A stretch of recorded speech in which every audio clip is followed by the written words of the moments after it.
بسم الله الرحمن الرحيم الحمد لله الذي قصرت عن رؤيته أبصار الناظرين وعجزت عن نعته أوهام الواصفين الحمد لله رب العالمين الصلاة والسلام على أشرف الأنبياء والمرسلين خاتم النبيين أبي القاسم محمد اللهم صل على محمد وأهل بيته الطيبين الطاهرين المعصومين الذين أذهب الله عنهم الرجس وطهرهم تطهيرا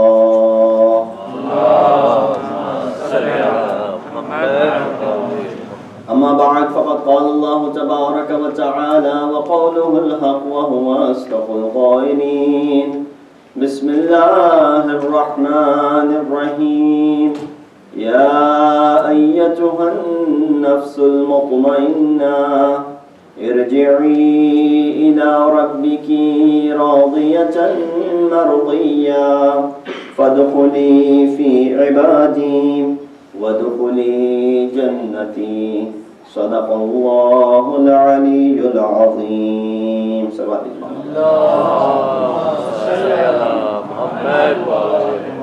السلام عليكم ورحمة الله وبركاته. Continuing with the theme and the verses of Quran that I've been reciting in front of you every night. The ayat that we have chosen is from Surah Fajr chapter 89 verses 27 to 30, about which we do a little bit of tafsir every day, so that by the end of these series of Majlis, inshallah, we have covered all areas of this particular or these four ayats. The translation goes as, O the satisfied soul, return to your Lord in the state that you are radi and mardi. Enter among my servants and enter into my paradise. We see that the concept over here when Allah subhanahu wa ta'ala addresses this serene and the satisfied soul is that He says irja'i. Now the word irja'i is mu'annath because it is referring to nafs. Nafs, which is also mu'annath. And that's why you see, according to the law of Arabic, the word mutma'innah with a ta at the end has appeared to indicate ta'neeth of the word nafs. And therefore in the next ayah, when Allah subhanahu wa ta'ala is ordering this nafs to return, He also uses ta'neeth or mu'annath in the form of irji'i. But when you look at the word irji'i, which comes from the root word which we use in Farsi and Urdu as well, which means to do ruju'. Ruju' means to return. And when do you call or tell someone to return? Only when that person was here before and now have gone. Ruju' is only when the person was here and now you're calling them back. So it's not like you tell someone, return to a place where they've never been. That does not make any sense. For example, return to your hometown. That means the place where you grew up, now return back to that place. So returning is the place where you began. The place which is your mabda. The place where you started. And now because you have gone for a while, Allah subhanahu wa ta'ala is calling you back towards that place. The interesting thing is, in all the verses that you look in Quran, and again we've been mentioning this fact that when you're looking at the tafsir of Quran, it's very easy these days with all the tools that are available online and some of the softwares where you can look up the roots. You can type in the word and all the verses that carry that word will appear in Quran. So go ahead and look for all of the words that have, or all of the verses that have the word ruju or irji'i or turja'un or tarja'un or yarja'un in there from the root raja'a. And you will find all of the verses that are there which indicate the concept of returning. The famous ayat from Surah Al-Ankabut that you usually read and you hear in Isala Sabah Majlis, which says, Bismillah ar-Rahman ar-Rahim, Kullu nafsin dha'iqatul maut, thumma ilayna turja'un. Every soul will face the agony of death, and then you all will return to us, or you will all be returning to us. Or you will all be made to return to us, in other words. Turja'un does not mean you will return by yourself. Turja'un actually means you will be brought back. Because if this concept was left up to us to return, we would never leave this world. So Allah subhanahu wa ta'ala knew that this insan, if I left it upon him to come back to me, he will never want to leave this world. Therefore he made sure you use the word turja'un, that you will be brought back. It's not in your hands. We have sent you in this world for time being, but then you will all be returning to us. In fact, you will all be brought back to us. That's why those people who are ready and have the willingness are the ones who say, Inna lillahi wa inna ilayhi raji'un. Indeed, we are from Allah, to Him we belong, and to Him shall we return. So they're ready. Their hearts are ready to return back to Allah subhanahu wa ta'ala. And these are the ones who are the ones mentioned in Surah Asr. That after Allah subhanahu wa ta'ala mentions, Wal Asr, innal insana lafi khusr. Again, the beauty of Quran that you see when you read the translation, what do you see? He said, by the Asr, or that time of this midday time or the afternoon time, every insan is in loss. You look at Quran, you say, where's the word every? Usually the word that is used for every is kullu. For example, as you say, kullu shay'in halik. Everything will perish except his face. But we don't see the word kull over here. Or another word that is used is tamam. You know, tamam al-ni'mah, for example, in the ayat which is talking about that I have al-yawm akmaltu lakum dinakum. Tamam, the word tamam is not used either over here. Allah subhanahu wa ta'ala, all He says, Wal Asr, innal insana lafi khusr. But from that we can understand the word alif lam is for istighraq, that means all of mankind is in loss. But then there's an exception, except these individuals who have done this, who have done this. إِلَّا الَّذِينَ آمَنُوا وَعَمِلُوا الصَّالِحَاتِ وَتَوَاصَوْا بِالْحَقِّ وَتَوَاصَوْا بِالصَّبْرِ. So these are the ones who have the willingness to come back. Others will have to force, will have to make them come back. Why? Because insan establishes this world and then he does not want to leave. Imagine you work hard to build a house of your dreams, that you have spent time and energy and wealth, and then you don't want to leave this house. You're attached with it. Sort of like when you had to make the choice to leave your hometowns. And I'm sure many of us came here willingly and we were excited to come over here. But ask Imam Hussein when he's embarking on this journey, when he has to leave Madinatul Nabi, the town where he grew up, it's not easy. Not because Imam has some sort of physical attachment, although there's nothing wrong with it. His grandfather is buried over there. His mother is buried over there. His brother is buried over there. Imam would rather stay in Madinatul Nabi. But still, there's a choice that Imam has to make. So similarly, you and I, when we leave the house, if we have attached ourselves to it, that's why when Abu Dhar was asked, why do we feel sad when we are leaving this world? He said, لِأَنَّكُمْ عَمَّرْتُمُ الدُّنْيَا. Because you have established this world of yours, thinking that you will be here forever. And when you establish it, why would you want to leave a place which is established in your eyes to a place which is not established? Whereas mu'min should understand this fact, that when you leave this world, you're leaving from a place which is viran, which is inhabited, which is not established, and you're going towards a place which is all established, waiting for your reception. Salawat bi Muhammad wa ali Muhammad.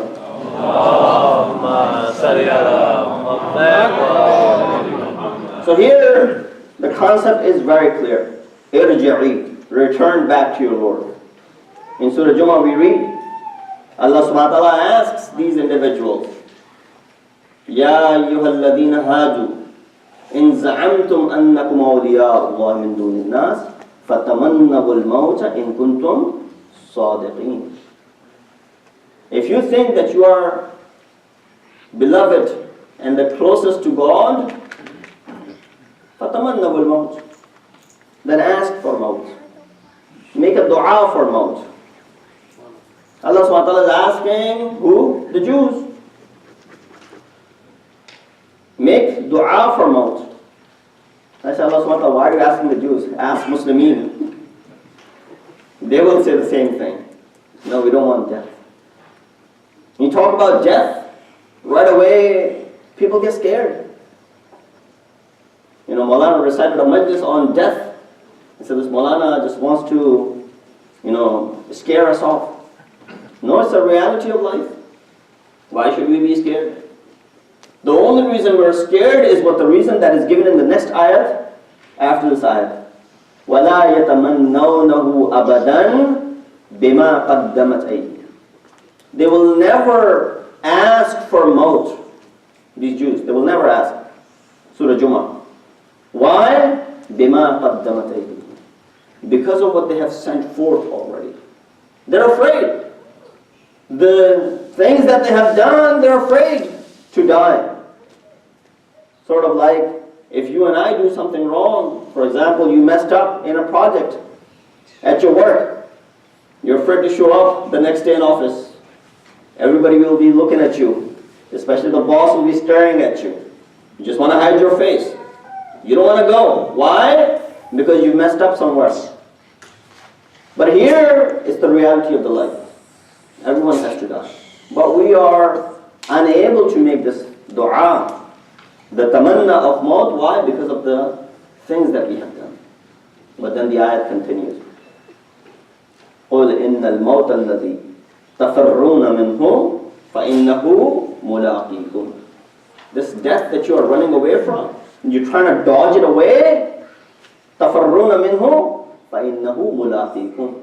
It will come and do your mulaqat. It will come and meet you. You don't have to run around and run away from it. It will come and meet you. And that's why one of the stories of Mullah Nasruddin, the character that we have come to know, and a lot of stories have been attached with him, that one day someone had stolen the hat of Mullah Nasruddin, or his turban, if you want to call it. And so, obviously it was a big deal at that time. Someone stole his turban. Instead of running around after this person, it said Mullah went to graveyard and he sat there. People came up and said, you're dumb. You're wasting your time. You're stupid. Why are you sitting over here? You should go after the person who has stolen your turban. He said, no matter where he goes, he's going to come over here. Wherever he went, eventually he has to come over here. So why I should run around after him? I'll just wait over here. Whenever his time comes, I will meet him over here. The similar way, maut will come and meet you. Salawat bi Muhammad wa ala Muhammad. So the law of transition, this is the transitory period, and transformation, depreciation, and becoming obsolete, and then fading away and being unknown and forgotten. It's very common in the world. How you can look at the things that have gone through changes. For example, these mountains, the land, the water, and even Quran mentions in regards to the sun and the moon. For example, it says, إِذَا الشَّمْسُ كُبِّرَتْ وَإِذَا النُّجُومُ كَدَرَتْ. The sun will cease to shine. The stars will fade away. وَإِذَا الْجِبَالُ سُيِّرَتْ. The mountains will be dust. Or do you think that these mountains are solid? No. They're actually كَمَرِّ السَّحَابِ. They're like the clouds, the passing of the clouds. Everything depreciates, transition, transforms, and changes into something else. Even individuals.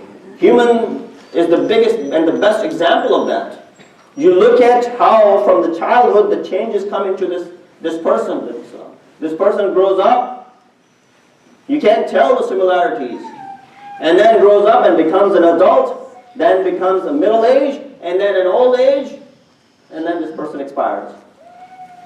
All of these changes that are going through transformation, transition, depreciation, and then being forgotten. That is the reality of the life. But then there's one thing that keeps you alive. Today, after 1375 years, after the incident of Karbala, we're sitting here, there's one thing that had actually not depreciated and has not been forgotten. And that is the tragedy of Karbala. We're sitting here, if anything, it had grown. There's no depreciation. There's no forgetting in it.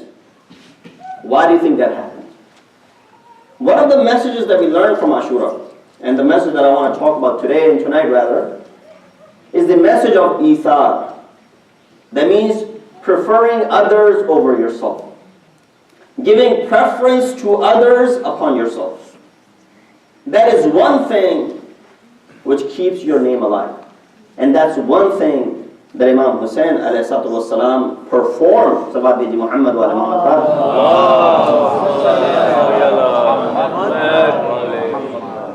Imam performed, which remained. And I'll quote an example of that from Quran. You see how this book of Quran that we have in front of us, it says we have not left anything out of this book. It's only a 600-page long book. It's got some 6,000 plus ayat. It's not a book of tafsir, but it has everything in it. And this example that I'm giving to you, as to how Imam al-Salam, Sayyid al-Shuhada, his example is of the same. We look at in this ayat of Quran in Surah Ra'ad, verse number 17. Pay attention to this ayat. What does it say? It says, فَأَمَّا الزَّبَدُ فَيَذْهَبُ جُفَاءً وَأَمَّا مَا يَنْفَعُ النَّاسَ فَيَمْكُثُ فِي الْأَرْضِ كَذَلِكَ يَضْرِبُ اللَّهُ الْأَمْثَالَ. What is the discussion? Discussion is about the foam which rises up onto the water, the running water. Those of you who have gone to waterfalls, you've seen the foam that comes up on the water, right? You've gone to Niagara Falls, I'm sure you've seen it over there. The white stuff on top of the water. That foam which is, is emerging. What is this foam? Quran talks about it. It says, life of Sayyid al-Shuhada is like that water, that source of life, rescued the tree of Islam from drying up and dying eventually. The similar water that Allah subhanahu wa ta'ala sent down in the form of flood, but there was foam on top of it. But after a while this foam evaporated, disappeared, but that which was beneficial to mankind, this water remained in the land. Example of Sayyid al-Shuhada is the same way. That you see all of those tafasil and the explanations that are there, they disappeared. But that message which was the most important thing that Imam was providing still is here today. And one of those messages that we want to discuss today is the message of Ithar and preferring others upon yourself. Salawat bi Muhammad wa ala Muhammad. So what is this Ithar? I'll use the word Ithar as I've explained it already, so it'll be easier for me not to keep on translating. Ithar, once again, means to prefer others upon yourself. And that's a trait which is discussed heavily by ulama akhlaq in the books of ethics. There are necessities that fulfill this concept of Ithar. In other words, in order for you to perform this Ithar, there should be a few necessities that accompany it. Otherwise, this Ithar has no value. One thing that is necessary for this Ithar is sincerity, ikhlas. Depends on your intentions. Why are you preferring other upon yourself?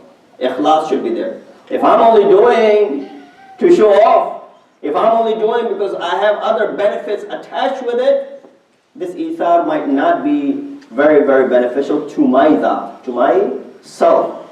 But it might be beneficial to that other person. So, ikhlas and sincerity is very important. It's actually a fundamental element of ithar in order for it to have any effect. Second, bravery, valor. No weak person will be able to prefer others upon himself. That's why it is mentioned. The strong is not the one who's able to lift heavy things and who's able to pull heavy things. The strong is the person who's able to shut down or control his desires. For example, I heard this story that there was an old man who had this shop and he was trying to close the shutter of the shop. But it was difficult for him. So he asked a young man to come and help him. The young man went over there, pulled the shutter down in an instant, and he locked the shop. An onlooker asked, which one of these two you think are strong? He said, it's very simple. The old man is frail and fragile. The young man is strong. Look at the way he's able to show his strength by pulling down the shutter. He said, no. The old man is stronger. Why? Because this young man, similar man who was able to show his strength pulling down the shutter, does not have the strength to turn off and close the shutter of his eyes in front of haram. He might be able to pull down a strong shutter to close the shop, but the shutter that is sitting in front of his eyes, this eye which is covered up sometimes, how easy it is to close your eyes. But it is the most difficult thing for this young man to do when he's seeing something haram, something that he should not be looking at. And therefore, when you're unable to turn off, or close the shutter which is in front of your eyes, how can you call yourself to be strong? And that's why one of the things that is mentioned as far as fasting is concerned. You look at the ayat of fasting in Quran, Surah Baqarah 183, I think. Talks about Ya ayyuhalladhina amanu kutiba alaykum as-siyam kama kutiba ala alladhina min qablikum la'allakum tattaqun. All those who believe, fasting is prescribed upon you the way it was prescribed on people before you. Why? لَعَلَّكُمْ تَتَّقُونَ.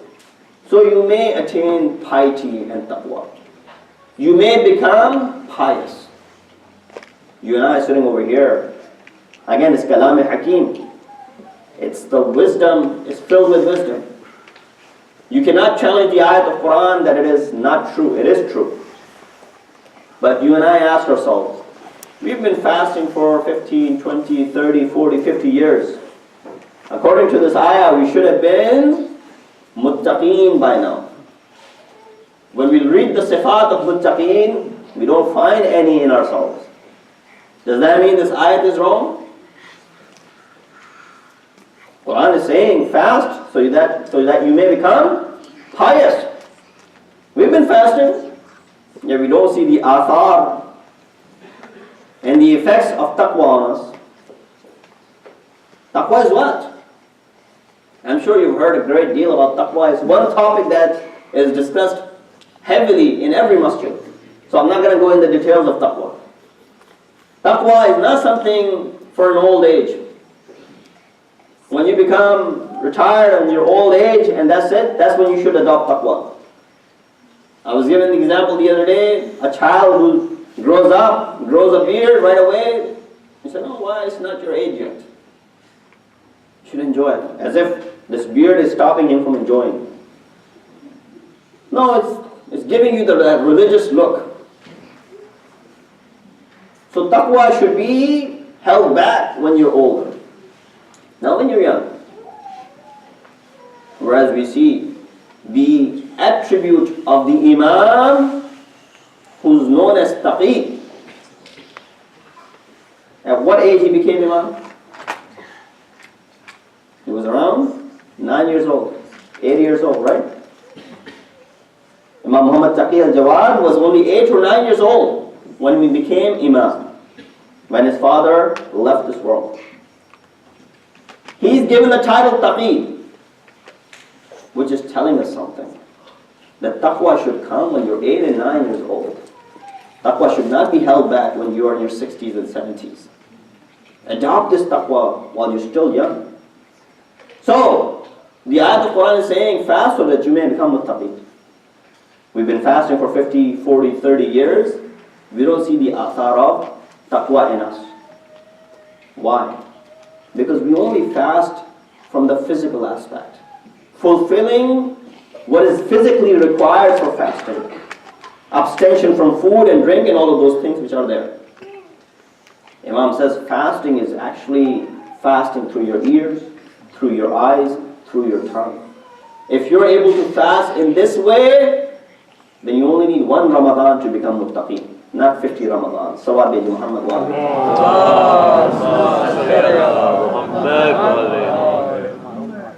We just began and I'm looking at the clock that I only have 12 minutes left.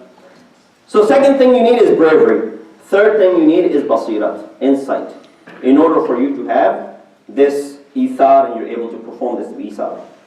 And then there are a few other things that are requested or required as far as this ithar is concerned. And we'll look at very quickly, as I just looked at the clock, I'm running out of my time, that what this ithar is and how can we develop this ithar. It says one thing you need in order for you to develop this ithar is tawakkul, which is reliance on Allah subhanahu wa ta'ala.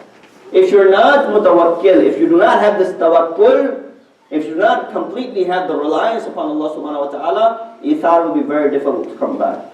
Because in order for you to prefer others upon yourself, is to yourself have tawakkul on Allah subhanahu wa ta'ala. In order for you to be able to give something, because usually preference is when you're giving something to someone, you should have this tawakkul that Allah will give me back because I'm giving it to this person. It is filled in the stories of our Ma'asumeen, Imam Hassan al-Mustafa alayhi salatu wa salam,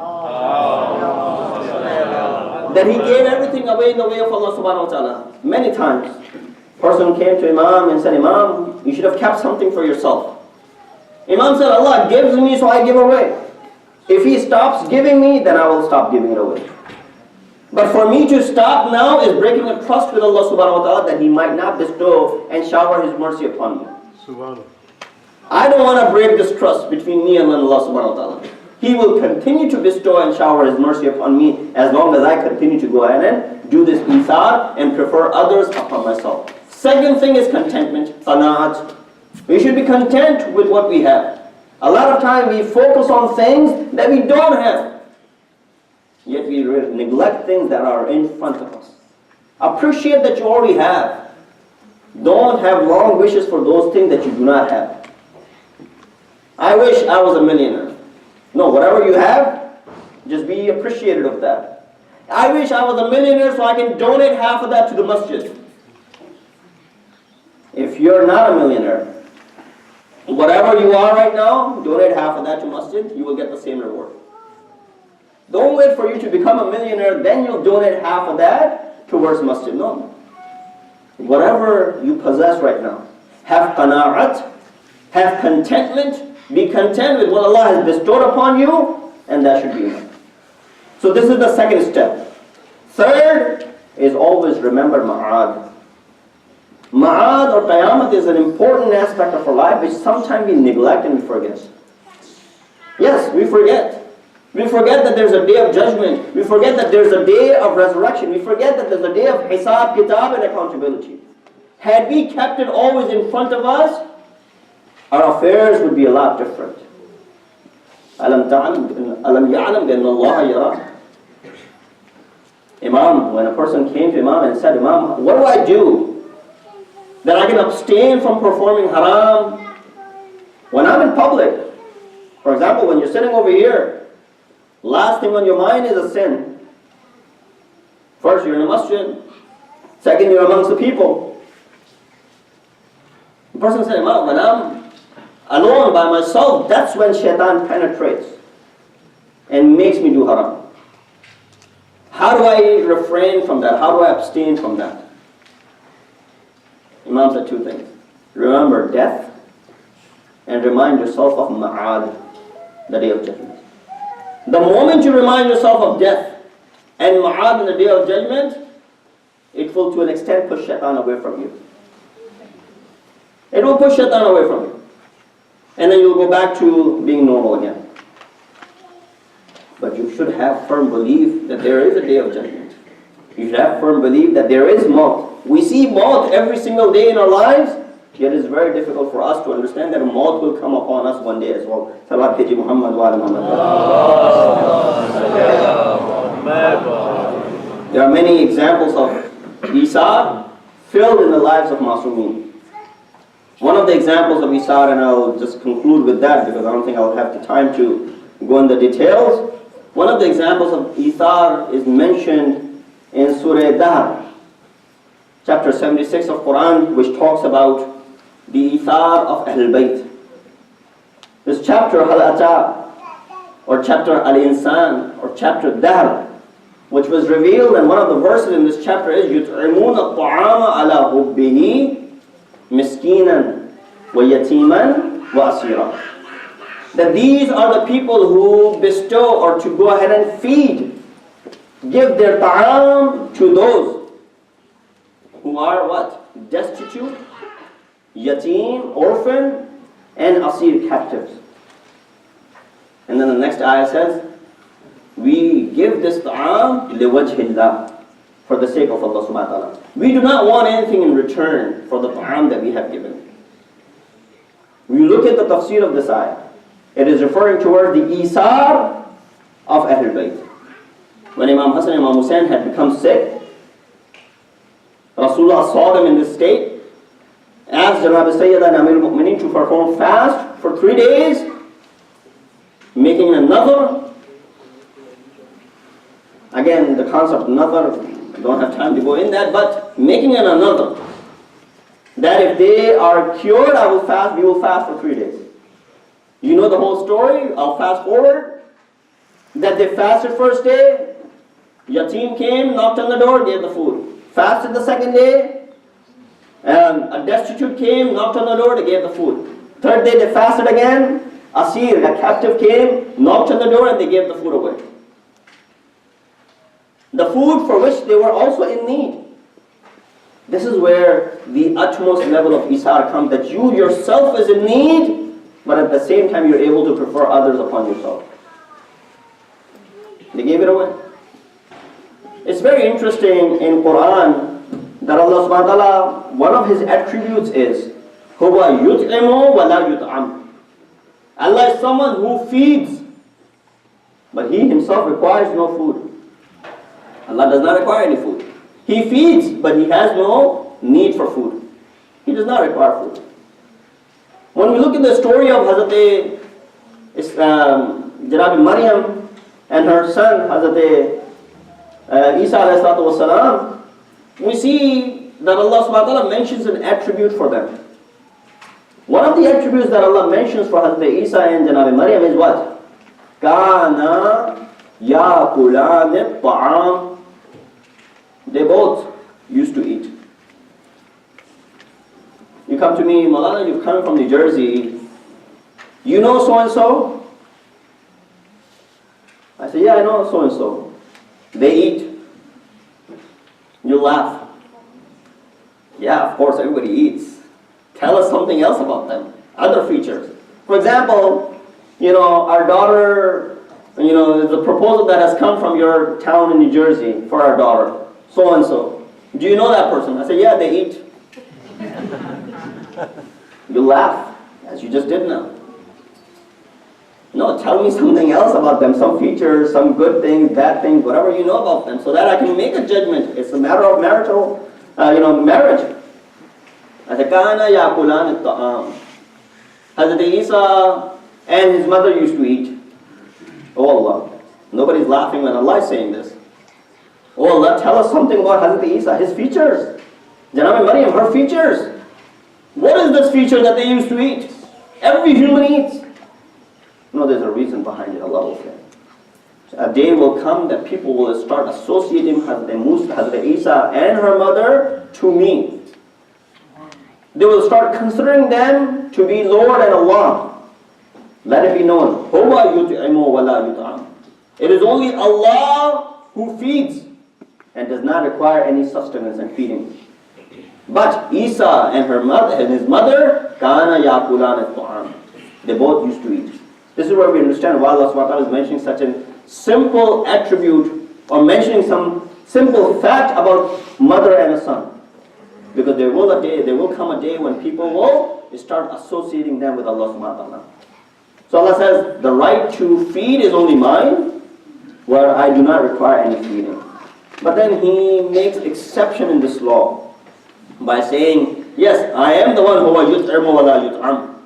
But there are certain individuals as well. يُطْعِمُونَ الطَّعَامَ عَلَى حُبِّهِ مِسْكِينًا وَيَتِيمًا وَأَسِيرًا. Those also have this godly attribute that they go ahead and feed for the sake of Allah subhanahu wa ta'ala, although they themselves are in need of this food as well. And that is just the qasida of Ahlul Bayt alayhi salatu wassalam. Salawat bi Muhammad wa ali Muhammad.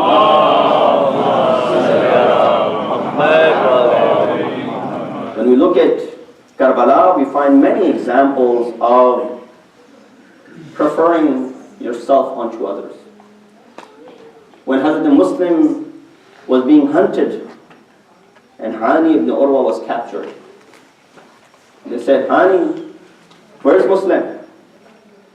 Hani gave himself in order to protect Hazrat Muslim. That was the first Isa that we see in this whole tragedy of Karbala. On the night of Ashura, when Imam offered everyone to leave, Zuhair ibn Ayn got up and said, Imam, if we were giving 70 lives, die and then alive again, we will not leave you alone. That is the utmost level of preferring yourself onto someone else. When Shimr attacked the tents and wanted to kill Imam Sajjad, Hazrat Zainab got in front of Shimr saying, Oh Shimr, you want to get to my nephew, you have to go through me. I will protect him. This is again an example of Isar that we see in Karbala. Peak of Isar is when Qamar Bani Hashim, Hazrat Abbas, goes through the army to get control of Furat. Has the water in his hand. He can drink. He's been thirsty for 3 days as well. But the preferring himself onto the others, that yes, there's still the sounds of al-atash coming from the tents, I cannot drink until Sakina has gotten a sip of water. We see many other examples. Sa'id ibn Abdullah is another example of Ithar, who stood in front of Imam while Imam was performing this namaz, so that Imam can finish his salah. Yes, Sa'id was giving his chest and his life so that Imam ﷺ can perform his salah. Sacrifices that were performed by Banu Hashim, that they all went. In fact, Imam ﷺ let all of the companions go first. And then he asked the Jawanan Banu Hashim to go next. There was a wisdom behind it. Because it was not a race or anything. Because the sooner you went, the less difficulty you had faced. That's why we understand the difficulty of Imam Hussein for going all the way at the end. Imam is busy picking up the bodies of the deceased one after another, and Imam all the way to the end is facing this difficulty of thirst which no one else. So in other words, although everyone else preferred themselves over Imam by sacrificing themselves ahead of Imam, Imam is giving the biggest sacrifice by remaining all the way till the end, so that everybody else goes first, so that they don't have to face this difficulty of thirst and hunger that Imam has to face all the way to the end. And not only that, we see that in the examples of some of the servants as well. Among the servants was the servant of Habib ibn Mudahir. Tonight, I wanted to talk about the Masaib of Habib. I don't have a great deal of time, inshallah you'll hear in the Urdu Majlis. But there is a ghulam of Habib as well. You all know the story that Imam ﷺ writes a letter to Habib, asking Habib to come and help him in this difficult situation. Imam ﷺ writes a letter. He said, "Min al-Husayn ibn Ali ila al-Rajul al-Faqih Habib ibn Mudahir." Imam calls Habib Faqih. And then Imam says, you know our qirabat to Rasulullah. And you know the difficult time that we are going through. Therefore come for our help, for our nusrah. Imam writes this letter, Habib gets this letter, and then his wife asks him, who's this letter from? He said, this is the letter of Hussein. She said, what does the letter say? He said that Imam is asking me to help him, he's in Karbala. The wife said, what are you waiting for? He said, I'm waiting to see that if I go, it will be very difficult for you and my son. Right away, wife of Habib said, you're worried about your wife and your son? Well, the wife of Hussein is in Karbala, and the son of Zahra is in Karbala. If you don't want to go, then I'll go. Habib said, no, I'm just testing you.